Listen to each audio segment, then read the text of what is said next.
is the reason I'm working for Virgin is I'm looking to start my own mini airline, and Richard, being Richard Branson, is a friend of mine.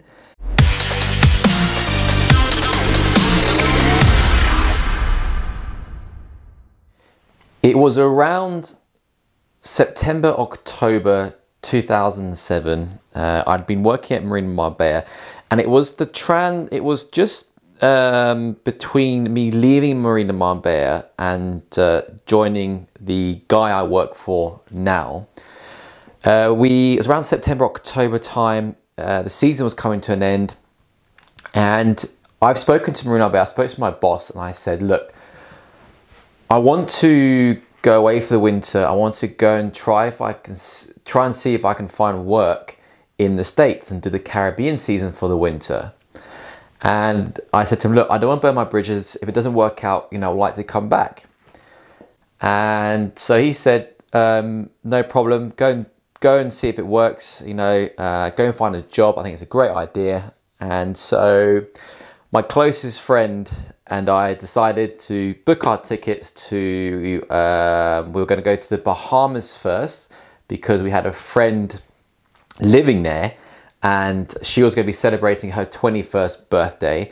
And so we're going to be there for the week. And then after that, we're going to fly to Fort Lauderdale to find work there in the States. So I must have been 20 at the time, 21. So still, you know, kind of young, a bit naive about how the whole visa situation works in the States, and a bit probably unprepared, shall we say. So we book our tickets and we go on the flight and we arrive in the Bahamas, and we spent a week or 10 days at our friend's house and celebrating her 21st birthday. So you can imagine lots of partying, drinking probably too much alcohol, and, you know, just living the life. We weren't very smart with our money. I was probably a bit arrogant or a bit overconfident. I thought I'd get a job very, very quickly after our trip to the Bahamas once we arrived in Fort Lauderdale.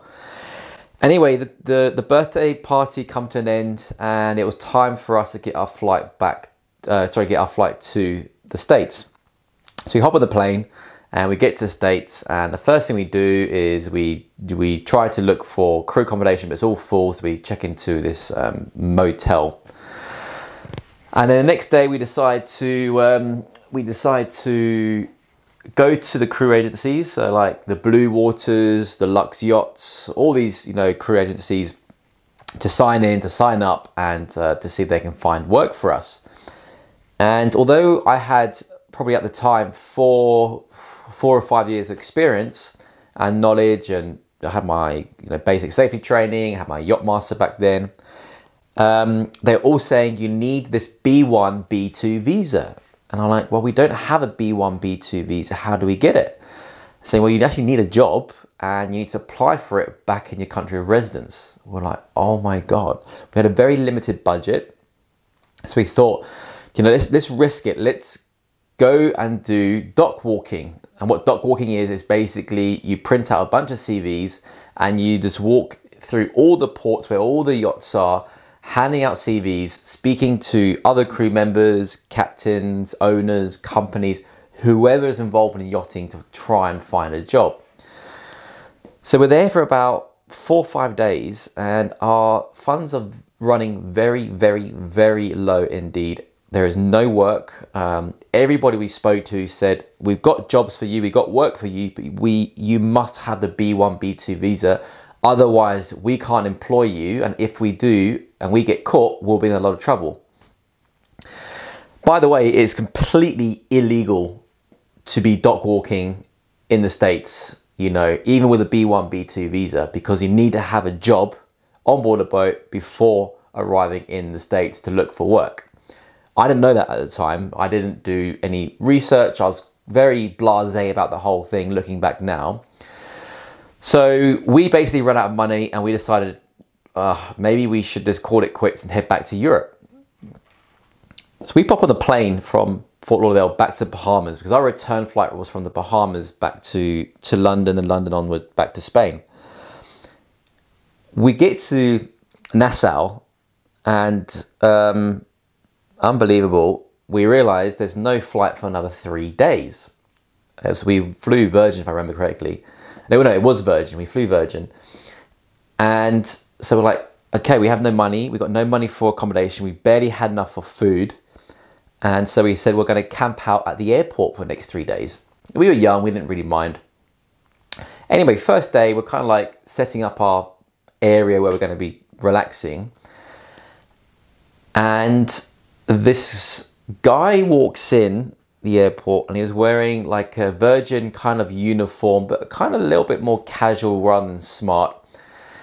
And we think, oh, look, it's a Virgin guy. Let's go up and talk to him.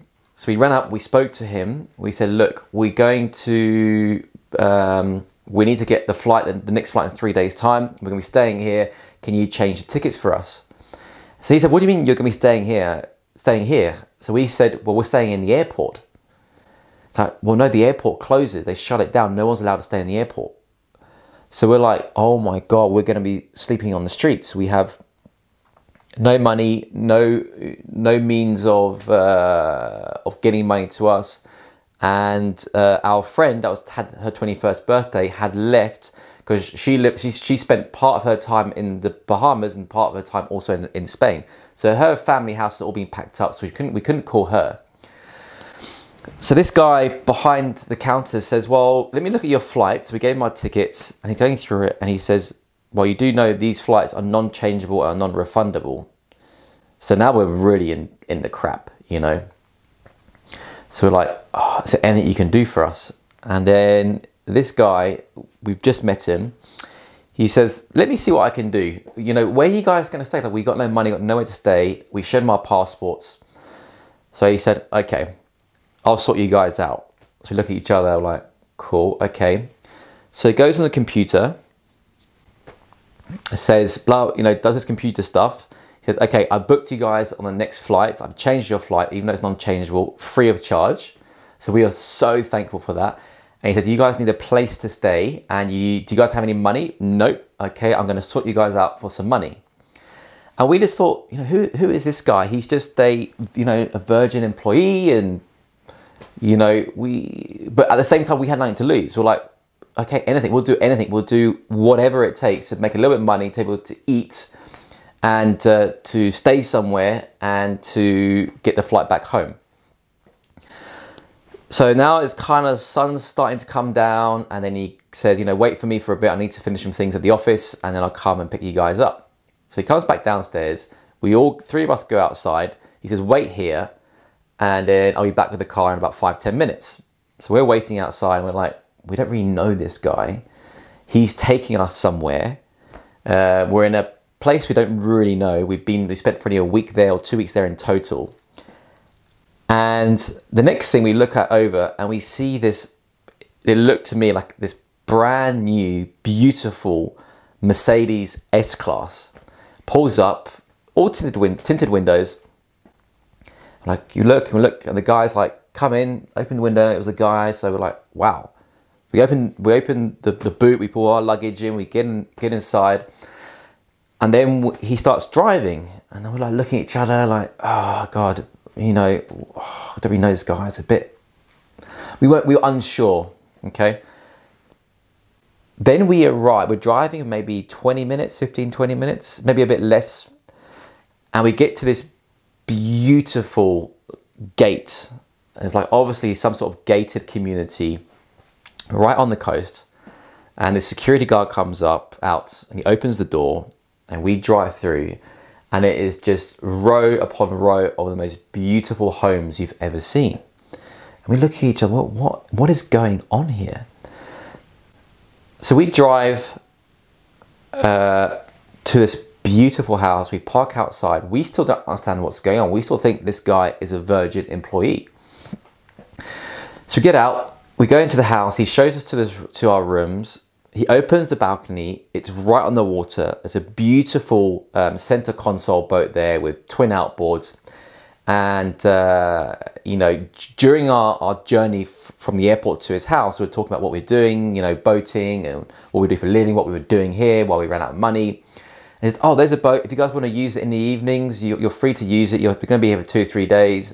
You've got experience, you know, just be careful and have fun. So we're like, who is this guy? Anyway, he then says, well, come down for dinner in an hour or two. You guys can get changed, get showered, and we'll talk about work and what you guys need to do the next day or two. So anyway, we shower, we change, we go downstairs, and he takes us out. He actually takes us out for dinner at a local restaurant. And then, you know, we're just like, okay, so what can we do for you tomorrow? He goes, oh, you'll be working in the supermarket tomorrow, stacking shelves. The supermarket? What, in the airport? And he goes, no, I've got a supermarket here on the island. So we're really confused at this stage. Like, this guy, he works for Virgin, he's got a supermarket. So we start asking questions. He turns around and he says, oh, no. You know, the supermarket thing, I've got a few businesses. The reason I'm working for Virgin is I'm looking to start my own mini airline. And Richard, being Richard Branson, is a friend of mine. And he says I can learn about the business by working with this company, with Virgin. So we're just like, we've struck gold here. We've landed on our feet. We had a beautiful dinner. We go back to the house, had a great night's sleep. Next morning wakes up. He takes us to his supermarket, beautiful, massive supermarket. And he introduces us to the managers and the other store employees. Says, these guys will be working here for the next couple of days. Give them all the jobs you don't want. We were happy to do anything at this stage. So we spent the whole day literally stacking shelves. That's all we did, stack shelves. We were emptying the garbage, brushing and mopping floors, did whatever. End of the day, he paid us $100 each for our work. And next day, we did the exact same thing. The following day was flight day. So he drives to the airport and he looks at our tickets again. Bear in mind, he's changed our tickets. So he's given us basically 2 free flights. And then he goes behind the counter. All the employees obviously see him and they kind of greet him as if he was the boss. And then he kind of starts going on the computer, checking a few things. Oh, guys, look, we've got a few empty slots on premium economy. So he goes, I'm going to put you guys in those seats. So we arrive at the Bahamas, no money, nowhere to go, no flights, nowhere to stay. This guy comes out of nowhere, sorts us out 2 brand new flights free of charge, takes us to his home, 2 strangers to his home, gives us, we didn't use the boat in the end, but gives us permission to use his boat, gives us 2 days of work to make money, takes us out for dinner, takes us back to the airport, upgrades our tickets, our flight tickets, our seats, and we fly back to London, get to London, and then I think my dad had picked us up at the airport. We told him the story. Nobody could believe it. I still can't believe it.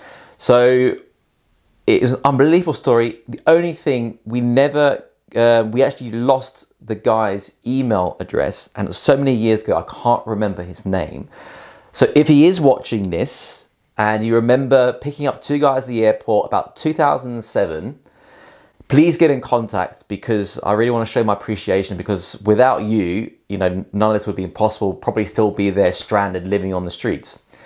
And it just goes to show that there are good people out there willing to help others in need.